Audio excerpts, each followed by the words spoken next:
우리가 때로는 어려움을 당할 때가 참 많습니다. 우리의 현재 위치에서 생각해 볼 때 왜 이런 일이 나에게 일어날까? 하나님께서는 내 삶 가운데 이런 어려움이 일어날 수 있도록 확인하셨고 허락하신 것일까? 심지어는 내가 정말 무슨 큰 죄를 지었는가? 사람들은요, 아이러니하게 힘들 때는 하나님을 찾는데 행복하고 좋을 때는 하나님을 찾는 경우가 드뭅니다. 내가 별로 한 것이 없는데 하나님이 왜 이렇게 큰 은혜를 내게 베풀어 주실까? 생각 잘 안 합니다.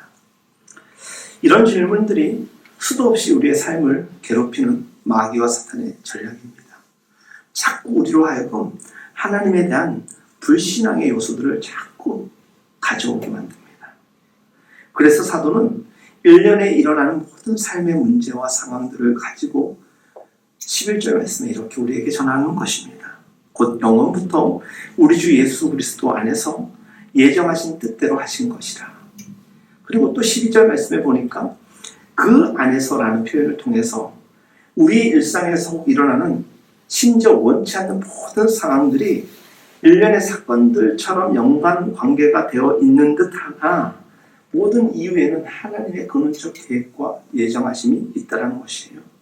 누구는 구원을 받고 받지 못하고 누구는 어떤 일에 몇 월 며칠에 몇 시에 일어날 것이다. 그런 개념의 예정이 아니라 우리는 큰 틀에서 하나님의 사랑 안에 있고 하나님의 구원 역사 속에 살아간다는 것이에요.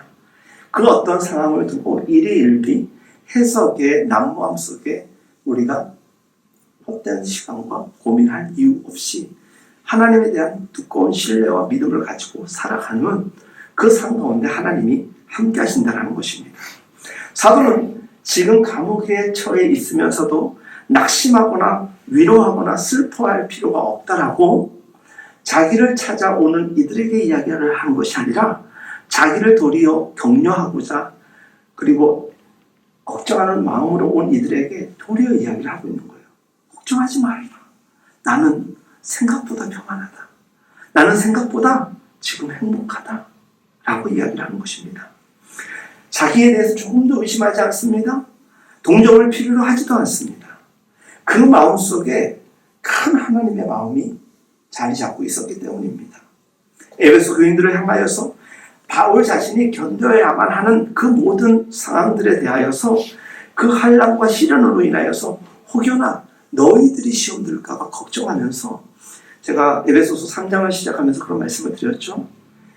2장 말씀으로부터 끝절에서 에베소서 3장 14절은 연관구조, 이어지는 구조인데 갑자기 3장 1절부터 13절이 툭 튀어나와서 사도 바울이 자기 이야기를 막 하는 거예요. 내가 왜 감옥에 왔는지 3장 1절에 나왔지 않습니까? 너희를 위하여 내가 감옥에 갇힌 자 되었다라고 시작을 하면서 내가 왜 여기에 있는지 그리고 나는 너무 잘했다 라고 이야기하는 이유는 어떤 경우에는 믿음에 신실한 사람은 남을 향한 이타적 생각이 가득 차 있어요. 혹 나의 행동과 내 말로 인하여서 누군가에게 불편함이나 어려움을 주지 않았을까? 내가 저를 돌아보는 거예요. 내 시간을 돌아보는 거예요. 그게 믿음의 정신이에요. 왜? 내게 관여한 모든 능력과 사랑과 은혜는 내 안에서 발생하는 것이 아니라 위로부터 허락되는 것이고 내 믿음의 지체를 통하여서 내가 중보받고 있기 때문입니다. 그래서 은혜를 경험한 사람은 내가 나 혼자 자립적으로 살아가는 것이 아니라 하나님으로부터 그리고 하나님께서 그 마음을 주셔서 나를 위하여 합력하는 수많은 사람들을 통해서 내가 이 자리에 건사하고 있다는 것을 감사하는 존재가 되는 것이에요. 그래서 내가 은혜를 받고 내가 성령으로 충만하면 하나님께 영광을 돌리는 것이에요. 내가 누군가에게 그 기쁨을 나눌 수가 있게 되는 것이에요. 그는 지금 감옥에 갇혀 있지만 원망하지 않습니다. 도리어 그를 찾아오는 이들을 위로하면서 격려합니다. 그런데 그는 그 마음의 발단에 믿음이 연약하고 연수한 에베소 교인들을 향하여서 내가 너희들을 위하여서 복음전도와 영적 발돋움을 위하여서 내가 이 상황에 처해 있다라고 그들에게 대하여서 항변하지는 않고 있지만 내가 여기에 적어도 있는 이유가 너희들하고는 무관하지 않다라는 것을 이야기하며, 이것은 너희 때문에 내가 여기 있다라고 이야기하는 것이 아니라 내가 너희를 위하여서 주님께서 원하시는 일을 하다 보니까 온 것이니까 나는 로마의 죄수가 아니라 예수님의 죄인이라는 거예요. 그래서 제가 전에 말씀드렸죠. 나는 예수님 앞에 죄 있지 로마의 법정 앞에 죄의 판정을 받을 그런 사람이 아니라는 거예요. 그렇기 때문에 너희들이 정말 나를 위로하길 원한다면 내가 왜 여기에 있는지, 그리고 내가 이곳에 왜 올 수밖에 없는 상황에 대한 선 이해를 먼저 하라는 것이에요. 이것을 이해하고 깨닫지 못하면 우리의 신앙은 결국 허울 좋은 기복신앙 이상으로 발전할 수가 없어요. 그냥 금나와라 뚝딱 내가 드린 만큼, 내가 헌신한 만큼 하나님 복이 채워지지 않으면 팽 돌아서는 거예요. 오늘 우리 시대 교회가 위기를 맞이하는 이유는 신앙의 본질을 붙잡지 못하고 엉뚱한 곳에 종교적 신념을 자꾸 극대화 버렸습니다. 우리의 신앙은 사도 바울을 통하여서 명료하게 이야기되어지는 것입니다. 우리가 어떻게 살아가야 되는지에 대하여서 믿음에 신실한 사람들은 철저하게 구술적 용어로서 그들의 이야기를 전한 것 아니라 그들의 삶으로 살아냈던 거예요.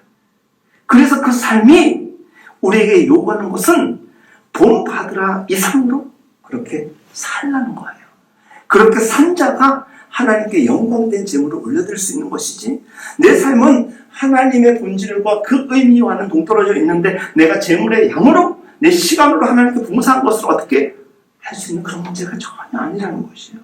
내 삶을 들고 하나님께 드릴 수 있는 무언가 삶의 증거들이 있을 때 그 삶은 그 삶의 자리가 혹독하고 힘들고 아프고 상처투성이어도 영광이 되는 거예요.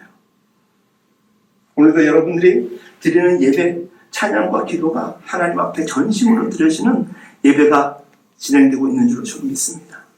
어제 제가 예배를 준비하면서 정말 예배에 좀 목숨 거는 나 자신이 되었으면 좋겠고 여러분들 모두가 되었으면 좋겠다. 근데 제가 그 이미지를 처음으로 느낀 가스펠 싱어가 있어요.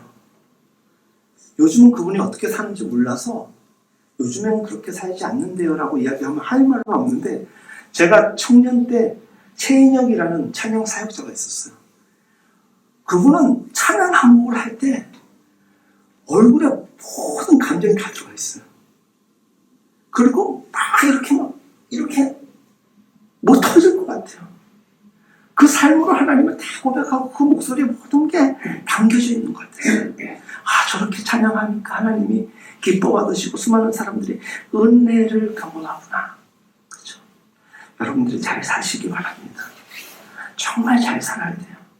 우리는 누군가가, 특별히 믿지 않는 사람들이 우리를 바라볼 때 교회와 그리스도를 평가해요.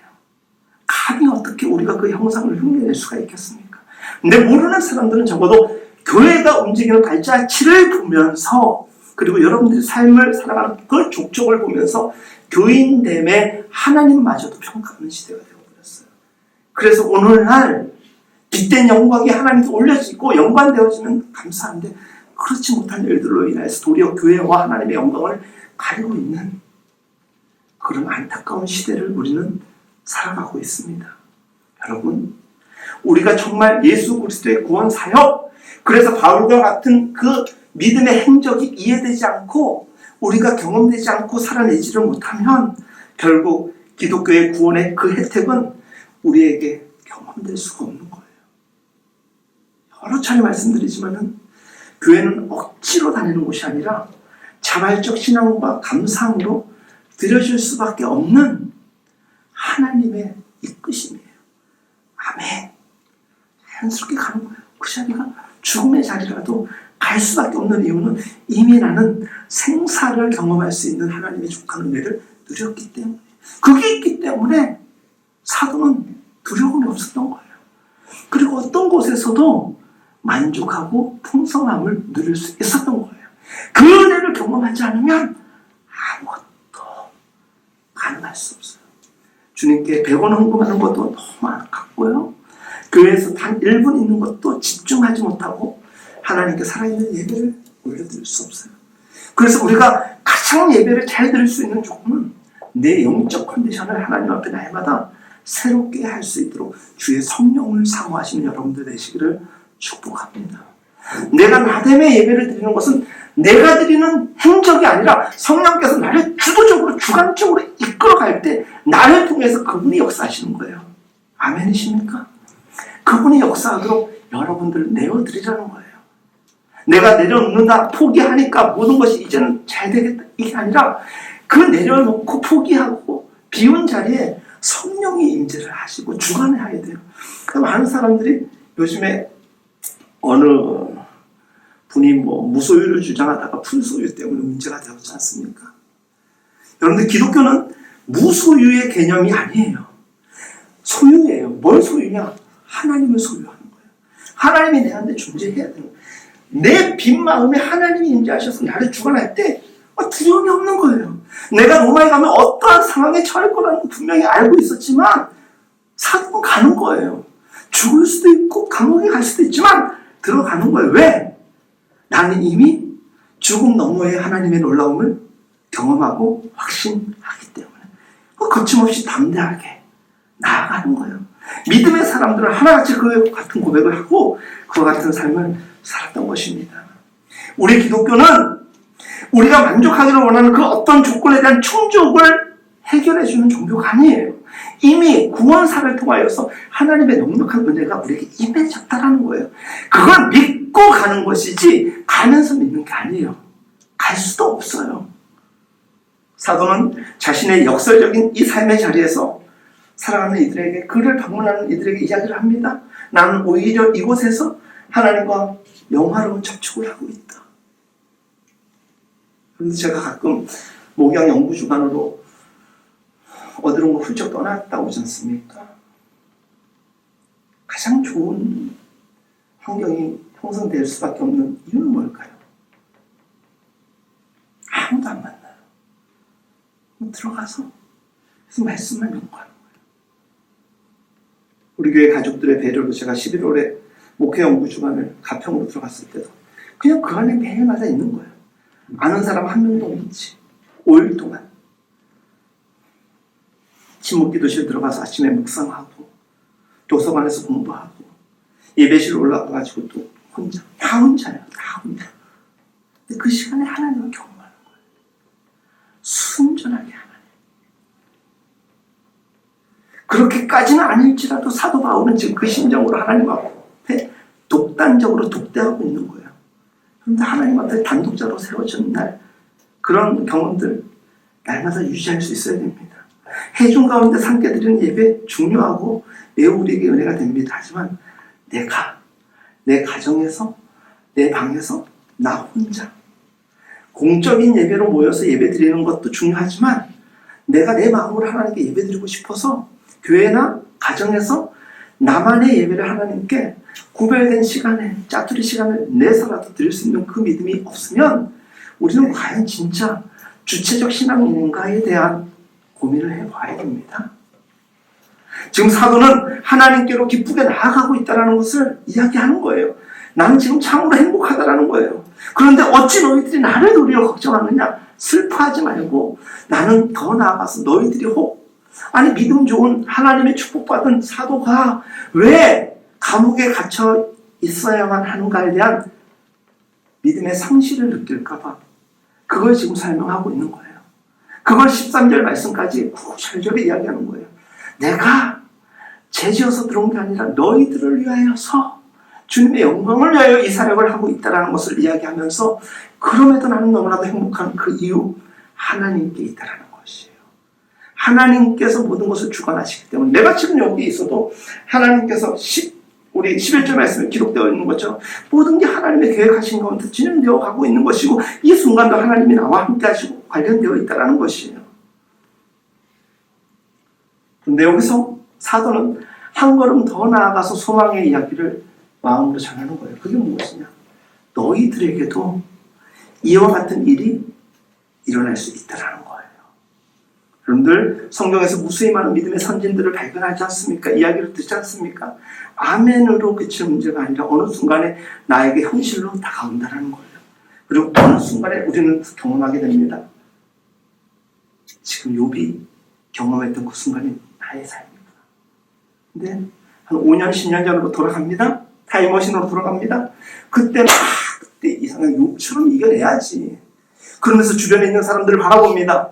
아니 성경 말씀에 인내하고 연단 가운데 승리하라고 했는데 왜 저걸 이겨내지 못해가지고 저럴까? 라고 했던 그 시점이 우리에게 열려지고 우리에게 있어진다는 거예요. 그 상황이 될 수도 있다는 것을 에베소 교인들에게 전하는 것이에요. 왜? 믿는 자에게 있어서는 그와 같은 삶이 능히 일어날 수 있는 일이기 때문이에요. 어떤 공격을 받고 슬픔을 느끼고 당황하게 될 때에도 그 원인을 밝히느냐 시간 버리지 말고 곧장 하나님 앞에 나아가서 여러 가지 시련과 환난과 시험의 목적을 깨닫기 위하여서 그 결과가 하나님을 찬양하는 그리고 그의 거룩한 이름을 영화롭게 하는 것임을 발견할 수밖에 없는 우리의 생애 구조이다 보니까 자꾸 엉뚱한 거 고민하지 말라는 거예요. 그게 뭐냐? 오늘 설교 초반에 드린 말씀이에요. 왜 내게 이런 일이 일어나야만 할까? 이걸 억울한 마음에서 생각하지 말고 비전을 가지고 뜻을 생각해 보라는 거예요. 왜 내게 이런 일이 일어났을까? 그리고 이 상황 속에서 내가 어떻게 하기를 원하실까? 그럼 우리가 경험할 수 없는 새로운 자리로 하나님이 이끌어 가신다는 것이죠. 우리가 무시하거나 잊어버리는 중요한 마음의 자세 원리 가운데 하나가 무엇이냐면 기독교의 모든 진리는요, 교리는 어떤 결과론적인 상황에 대하여서 하나님의 계획하신 가운데 이루어져 가고 있다는 것이에요. 단 한순간도 하나님은 우리를 놓치지 않습니다. 단 한순간도 하나님은 우리를 포기하는 법이 없어요. 기독교 교리는 그래서 단순한 지식의 성취의 정도가 아니라 지적으로 받아들이되 이것을 진리나 교리 그 자체로 목적으로 하면서 정신적으로 음미하면서 마음의 풍요로움으로 그것을 고백할 수 있는 단계까지 하나님이 이끄시는 거예요. 그러다 보니까 우리의 오감과 모든 신체 모든 부위를 하나님이 주장하셔서 하나님을 경험할 수 있는 통로가 되는 거예요. 아픔도 우리에게 통로가 되는 것이고요. 기쁨의 경배의 순간에도 하나님을 만날 수 있는 모든 관련되어 있어요. 근데 그것을 잘 이해하지 못하고 생각하지 못하면 자꾸 안 좋은 쪽으로 생각하고 몸의 유익으로만 생각하고 그래서 자꾸 신앙의 본질에서 멀어지는 경우가 얼마나 많은지 몰라요. 어떤 경우에도 참된 교리는 항상 우리를 하나님께로 인도해요. 그래서 말씀에 가르친 대로 살아가는 것은 매우 중요합니다. 우리의 생활에 반드시 반영되어야만 할 이 성경의 말씀을 놓치지 않도록 여러분들 길을 세우고 마음을 다하여서 주님의 뜻을 쫓는 우리가 되어야 됩니다. 그게 쉽지가 않아요. 그것이 쉽지 않기 때문에 사람들은 다 가지도 못해요. 그래서 좁은 문이라고 하는 이유는 진짜 하나님께서 우리를 구원하기가 너무나도 불편하셔서 문을 좁게 하였겠어요. 우리의 살아가는 수준과 우리의 연약함을 생각하면 그 어떤 넓은 문과 넓은 길이라고 해도 우리는 들어갈 수가 없어요. 제가 예전에 차량 운행을 할 때 보면은 신도시 어느 지역에 이렇게 차량 운행을 이렇게 승합차로 하는데 다시 우회도로가 크게 뚫려가지고 새벽에 4시 반에 이렇게 운행을 하다 보면 왕복 8차로예요. 편도 4차선이란 말이에요. 길이 넓어요.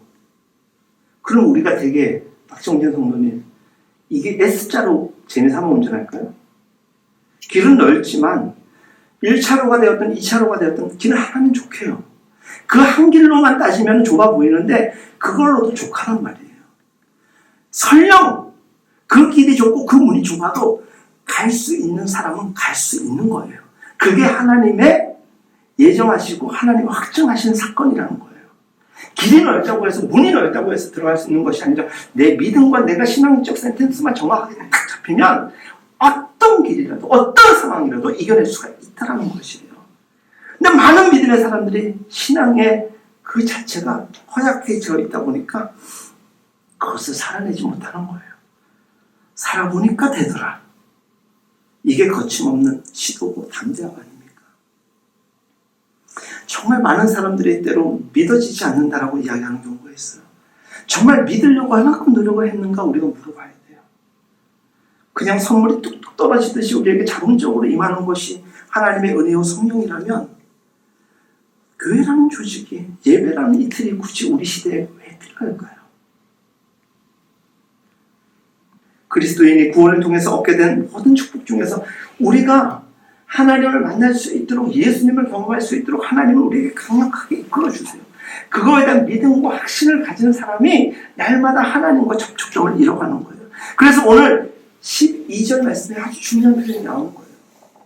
우리가 그 안에서, 여기서 그 안에서는 예수 그리스도 아니고 더 넓게 이야기를 하면 11절 말씀에 나와 있는 무엇이 되냐면요, 예정하신 하나님의 모든 은혜와 계획 아니라는 표현이에요.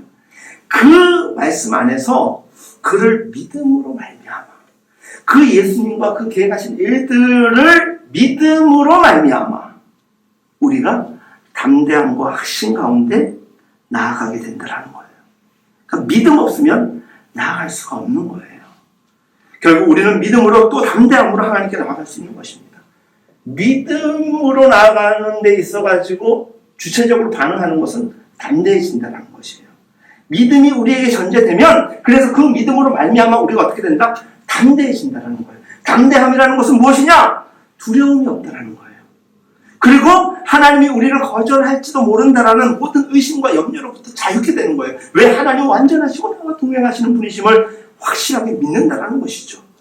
그래서 어떤 경우에도 악한 존재로부터 우리가 침노당하고 방해를 당하도 나는 이길 수 있는 하나님의 보호하심 안에 있고, 내 믿음이 그것을 능히 이길 수 있도록 하나님이 이끄신다라는 그 확신이 있는 거예요.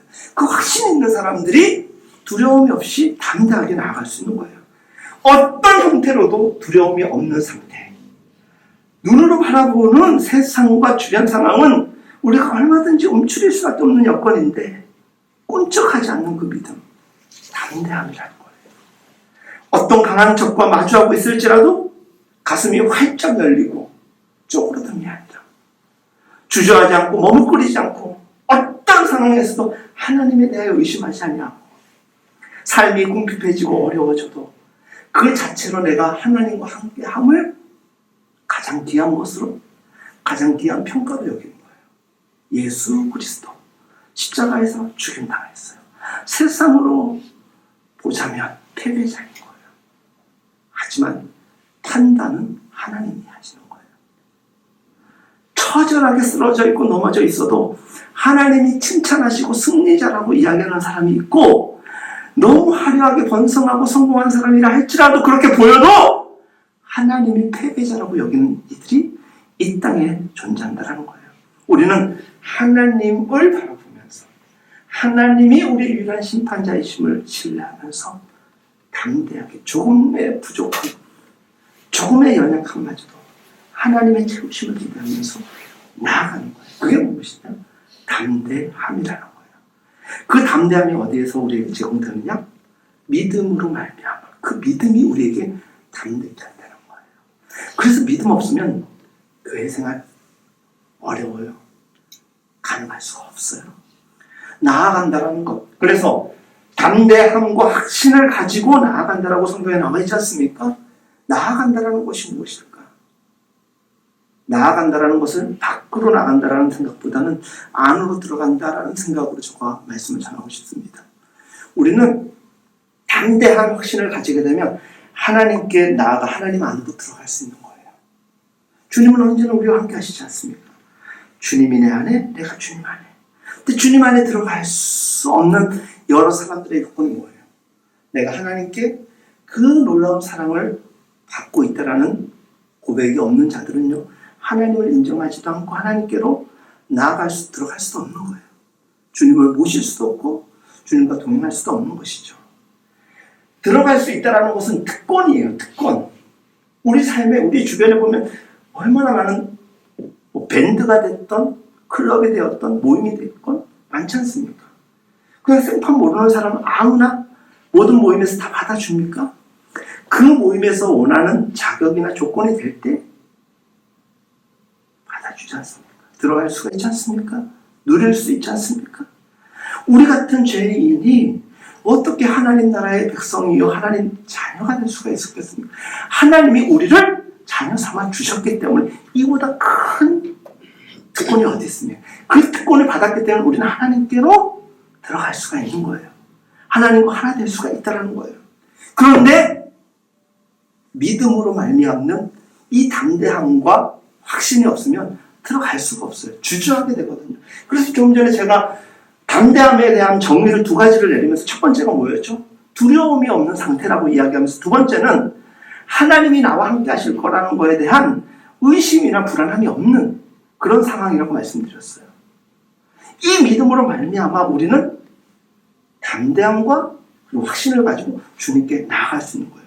그러니까 이게 하나님께 예배드리러 오고요. 하나님께 나아간다는 거, 하나님께로 들어간다는 게 이게 그냥 우리의 의지적 행동 그 자체가 아니에요. 근데 들어갔다 나왔다 들어갔다 나왔다 그냥 밥 먹듯이 하는 사람들이 있죠. 자기 감정이에요. 신앙도 감정으로 하는 사람들이 얼마나 많은지 몰라요. 지속적이지가 않아요. 안정적이지 않아요. 왜? 그 안에 너무나도 신앙적 파도가 거세다 보니까. 외적 요소가 거칠어가지고 우리의 신앙에 영향을 미치면 그것마저도 하나님이 도와주시고 붙잡으시려고 노력하는데 외적 상황이 평안해도 그 마음에 믿음이 없으면 작은 파도에도 계속 올라오는 거예요. 상황이 문제인 것도 사실이지만 내 내면의 상태도 중요하다는 것입니다. 우리가 하나님을 받아들일 때 하나님이 우리에 대하여서 호의적으로 대하고 싶어 하신다는 것 여러분들 느끼십니까? 하나님이 여러분들과 친밀해지기를 원하시는 것 경험하십니까? 내게로 오라. 내가 너와 함께 하기를 원한다는 그 하나님의 속삭임을 들으십니까? 내 안에 담대함이 있고 하나님을 향한 설렘이 있으면 그 마음이 들려지고 그 소리가 내게로 들려지는 것이죠. 에베소서 2장 18절에 나와 있기를 한 성령 안에서 나아간다라는 표현이 있어요. 한 성령 안에서.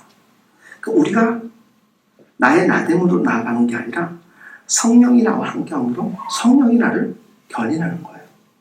차가 고장이 났습니다.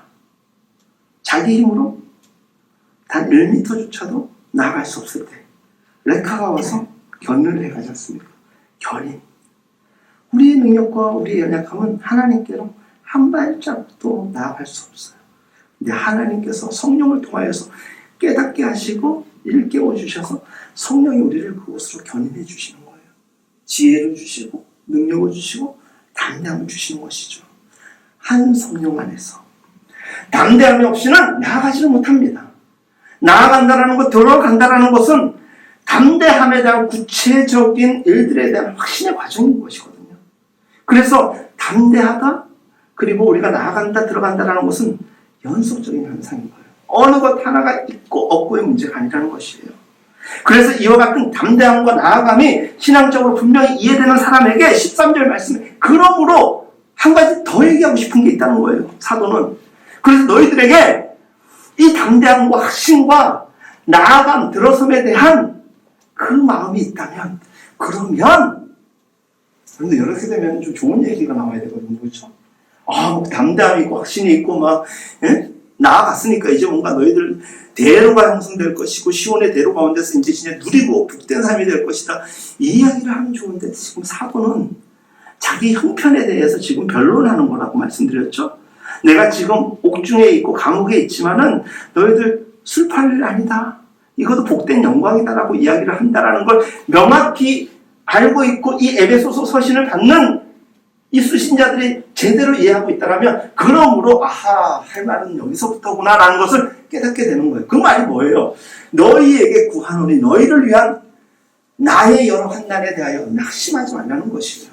그리고 이는 너희의 영광이 된다는 것입니다. 여러분, 우리가 이미 배운 것과 같이 이미 고백하고 있는 신앙과 같이 예수 그리스도의 피로 말미암아 그 피의 공로에 힘입어서 우리는 나갈 수 있게 되는 것이에요. 그리고 하나님 자녀로서 확신을 가지고 믿음으로 말미암아 살아가는 것이죠. 예수 그리스도의 이 믿음으로 말미암아 우리는 하나님의 면전으로 담대하게 그리고 개혁 한글 성경에 보면은 마틴 로이드 존스 목사님도 그런 표현을 썼지만 담대함과 당당함이라고 나와 있어요. 당당하게 나갈 수 있다는 거예요. 근데 교회 올 때 여러분들의 행동을 한번 생각해 보십시오. 오늘도 도살장에 끌려가는 심정으로 왔다라면 그런 분들은 없겠지만 이 예배가 결코 만만한 시간이 없어요. 왜? 기쁨으로 나오는 자리거든요.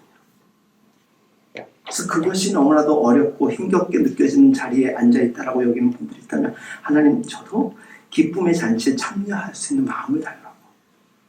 필요한 것, 그 필요는 내 육신의 필요가 아니라 내 일상의 삶의 부족함에 대한 필요를 요청하는 기도의 그런 것이 아니라 이 예배가 하나님께 집중되며 하나님이 내게 부어주실 성령의 충만함을 잊기 위해서 내 필요가 무엇인가에 대한 그 필요를 얘기하는 거예요.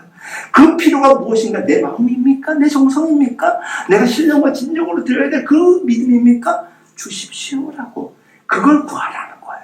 그게 예수님이 말씀하신 너희는 먼저 그 나라와 그 의를 구하라. 그랬을 때 그리하면 내가 이 모든 것을 더할 거다. 우리의 기도는 뭡니까? 늘 이 모든 것에 우리는 집중되어 있고 하나님께 기도하고 먼저 그 나라는 뒷전에 있는 거예요. 아니야. 너희는 먼저 나를 생각하고 하나님 나라의 의를 구해. 그러면 그것만 구해도 나머지는 내가 다 채울 거야. 우리는 이거 하다가 바빠요. 이거 하다가 이 기도 놓치는 경우. 시간이 부족해서 이제 집에 가야 된다라고. 이런 경우가 많죠. 하나님 앞에 담대하게 나갈 수 있는 사람은 그 믿음이 가장 중요한 것입니다. 하나님을 만나고 하나님의 임재를 경험하는 그 삶. 그 삶은 언제나 하나님과 동행하는 삶이요. 그냥 머뭇 행적이 보여지는 것이 아니라 담대한 확신을 가지고 나아가는 삶이라는 것이에요. 사랑하는 여러분, 하나님은 우리를 당신의 자녀로 삼으시고 당신의 백성으로 삼으셨어요. 그래서 하나님을 사랑하는 자, 곧 그 뜻대로 부르심을 받은 자는 합력하여 선을 이루죠. 우리 좀 부족하고 연약하여도 하나님이 합력하시고 도와주셔서 이루신다는 거예요. 뭘? 하나님의 뜻, 그게 뭐예요? 하나님이 예정하시고 하나님이 계획하신 이 땅의 구원사를 성공적으로 이끌어 가신다는 거예요. 거기에 동참하는 거예요.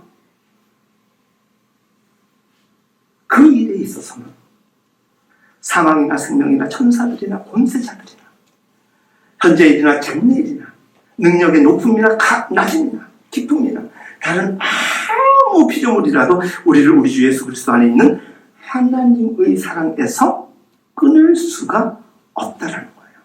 하나님께 합한 자, 하나님과 하나된 자, 그 하나된 자가 어떤 자의 모습으로 지금 살아가고 있느냐의 문제를 두고 사도는 무엇이라고 얘기하냐?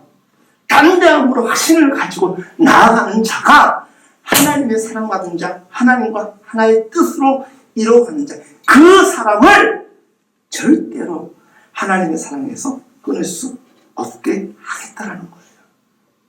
이해되십니까? 믿어지십니까? 그래서 우리에게 믿음이 중요한 것이고, 그래서 우리는 더욱더 하나님께 믿음을 구할 때 우리의 자세가 그와 같은 거룩의 성숙을 이뤄갈 수 있게 되는 것입니다. 히브리서 10장 19절에서 20절 말씀, 그러므로 형제들아 성수에 들어갈 담력을 얻었나니 참 마음과 온전한 믿음으로 나아가자. 더 큰 하나님의 은혜 가운데서 이끄심을 경험하고 싶습니까? 다른 이유 없어요. 다른 방법 없어요. 하나님께서 성수에 들어갈 담력을 주셔서 참 마음과 온전한 믿음으로 나아가는 자들에게만 이러한 일들이 이루어진다는 것이에요. 우리는 이제 확신할 수 있죠. 고백할 수 있죠.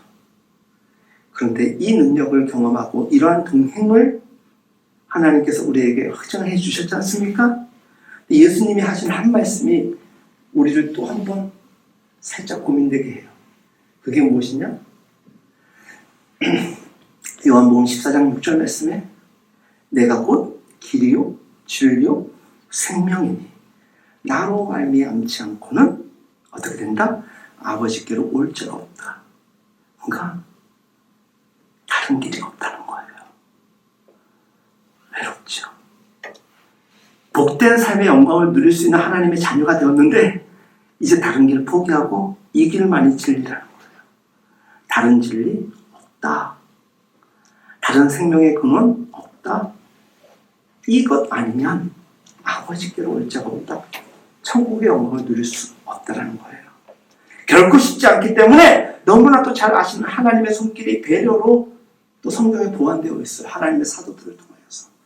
그 성경을 자꾸 보면서 여기에서 내게 불안하고 아픔을 주는 혹 인간적 감정으로 치우칠 수밖에 없는 것을 성경의 풍성함을 경험하면 이런 말씀이 또 조율을 하며 균형을 맞춰주구나라고 이야기하는 거예요.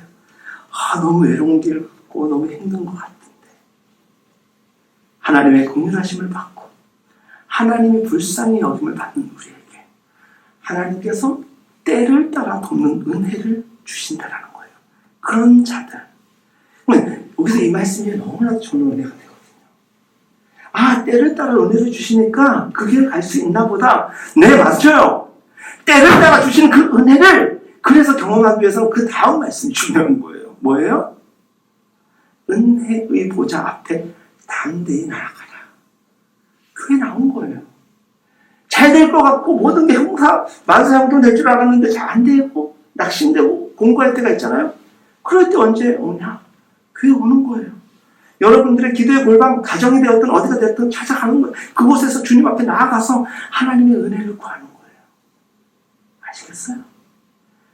하나님의 은혜를 찾기 위한 발걸음이 여러분들의 마음속에서 날마다 꿈틀거리게. 차에 기름이 없어서 빨간불이 들어오기 전에 이미 우리는 주유소에 가 있어. 조바심에. 길가에서 차가 쓸까봐. 우리의 믿음이 바닥치고 있는데도 이미 빨간불이 몇 개가 들어왔는데도 우리 안 가요. 어디로? 은혜의 보좌 앞으로. 그러니 뭐가? 한국교회가 도대체 어떻게?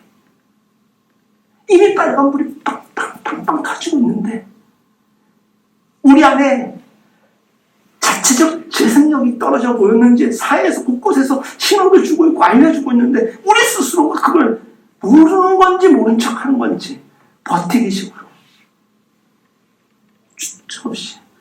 주저없이 조금의 미련도 없이 나아가야 돼요. 어떻게? 그를 믿음으로 말면 그 믿음은 뭐예요? 나 혼자 내 힘으로 내 공로로 살아갈 수 있는 내 형편이 아니라 오직 그리스도 예수의 은혜로 인하여서 내가 존재의 의미를 찾을 수 있고 가능하다라면 그 믿음으로 말면 그리스도의 피의 공로에 의지한 그 믿음으로 우리가 어떻게 한다? 담대하게 확신을 가지고 나아간다라는 거예요. 그 나아가는 자에게 13절의 말씀에 그러므로 두려움은 생각지도 않고 원하지도 않았던 상황도 경험하고 경험이 실패와 아픔이 아니라 능히 이겨낼 수 있는 상황이 된다는 것입니다. 여러분, 이 믿음이 여러분들에게 있길 축복합니다. 이 믿음에 대한 하나님을 향한 갈망이 있기를 예수님의 이름으로 축복합니다. 그 믿음으로